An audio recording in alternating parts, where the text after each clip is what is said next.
கரூர் பகுதியில மட்டுமே போட்டி போட்ட உங்களுடைய ஒரு அடிமைய ஏன் கோயம்புத்தூர் வரைக்கும் ஓட வச்சீங்க?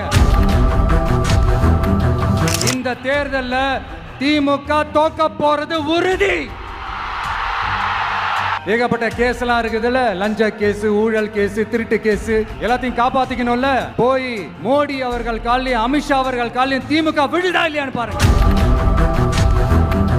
40 வயசுக்குள்ள இருக்கிறவங்க மட்டும்தான் விஜய்க்கு ஓட்டு போடுவாங்களாம். இப்படி பில்டப் மேல பில்டப் ஓங்கி மண்டையில நறுக்குன்னு குத்துற மாதிரி நம்ம எலெக்ஷன் கமிஷன் ஒரு டீடைல்டு ரிப்போர்ட் ஒன்று வெளியிட்டு இருக்காங்க. அதுல 40 வயசுக்குள்ள இருக்கிற அந்த ஓட்டர்ஸ் 2,37,00,000 சொச்சமா.